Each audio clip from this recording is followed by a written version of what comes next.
The Boeing B-52 Stratofortress first took to the skies in 1952. At the time, nobody could have imagined this massive bomber would still be flying more than 70 years later. But here we are, in the 2020s, and not only is the B-52 still active, it's being upgraded again to stay in service into the 2050s or even longer. This plane isn't just a Cold War leftover. It's a powerful, evolving part of modern air power asterisk to understand why this aircraft keeps going. We need to look back at how it all started. After World War II, the U.S. Air Force needed a new bomber, one that could fly far enough to reach targets deep inside the Soviet Union without using bases overseas. That meant it had to fly across oceans and still deliver nuclear weapons. Boeing, already known for the B-17 and B-29, answered the call at first. Their design used propeller engines. But those weren't fast enough. Over time, the Air Force asked for more speed, more range, and more power. Inside the military, there were disagreements.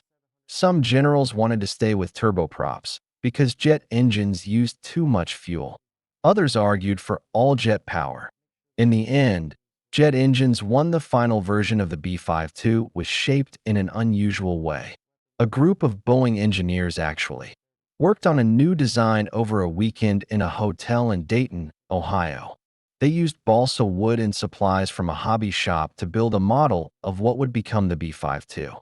They gave it swept-back wings, 8 engines in 4 pods, and unusual bicycle-style landing gear.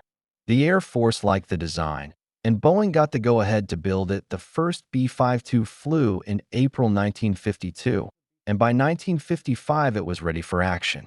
It joined the 93rd Bomb Wing and quickly became the main U.S. bomber for long-range missions.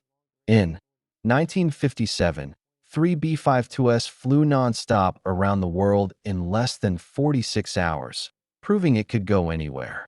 With help from mid-air refueling, these bombers could strike targets on the other side of the planet and return home. Though built to carry nuclear weapons, the B-52 has mostly dropped regular bombs in actual combat. During the Vietnam War, it was used in massive bombing raids over the jungle. In 1991, during Operation Desert Storm, B-52s flew 35-hour round trips from Louisiana to Iraq, launching cruise missiles and then flying all the way back. They later took part in strikes in Kosovo, Afghanistan, and Iraq again, each time proving they could still handle modern warfare. The B-52H model is the only version still flying today.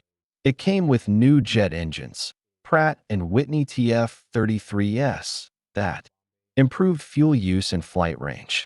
The bomber could now fly faster, cruise more efficiently, and go farther without needing a refuel. It could also carry more bombs, up to 70,000 pounds of weapons, from dumb bombs to high-tech cruise missiles. Over the years, the B-52 was upgraded with better radar, improved navigation systems, and tools to fly low and avoid enemy defenses. Its nickname, Buff, or Big Ugly Fat Fellow, might sound silly, but crews have deep respect for it. It's earned that with decades of reliability. Even in the early 2000s, the B-52 had a better mission readiness rate than newer bombers. While stealth bombers like the B-2 Spirit had issues staying operational, the B-52 just kept flying. But even tough machines need updates. That's why the Air Force started a major program in 2021 to give the B-52 new engines. Rolls-Royce was chosen to supply the F130 engine, a more modern and efficient replacement that should last for decades. The new version of the B-52, called the B-52J, will use these engines and get other upgrades too. These include better radar based on what Navy fighter jets use, digital screens in the cockpit, and new systems for flying in modern, connected combat zones. The bomber's nose is also getting a new look. Old equipment used for low-level flying is being removed, replaced by modern targeting pods mounted under the wings. These changes aren't just cosmetic, they make the B-52 more Precise and easier to fly, one of the most exciting changes is the bomber's new weapon capabilities. Boeing is designing new pylons under the wings that can carry 20,000 pounds each. That opens the door for much heavier and more advanced weapons, including hypersonic missiles. One of these, the AGM-183 AARRW, was successfully tested from a B-52 in 2024.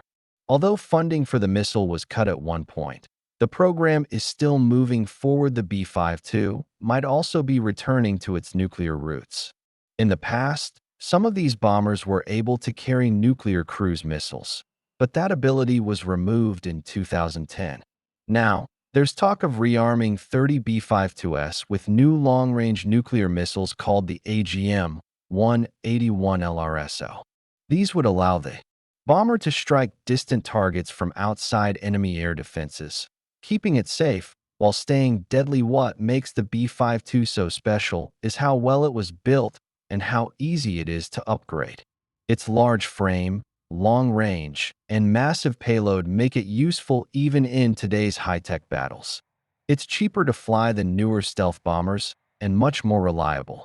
And now, with new engines, better radar, and modern weapons, it's set to fly until at least 2055. That means a single type of aircraft will have been in service for over 100 years. It's a record that's hard to believe, but it's likely to happen. Today's pilots are flying planes that their grandfathers may have flown, or that their grandfathers' instructors trained on. The B-52 may not be fast or stealthy, but it's a symbol of raw power and staying power. It's the workhorse of the U.S. bomber fleet. While new planes like the B-21 Raider are on the way, they won't replace the B-52 anytime soon.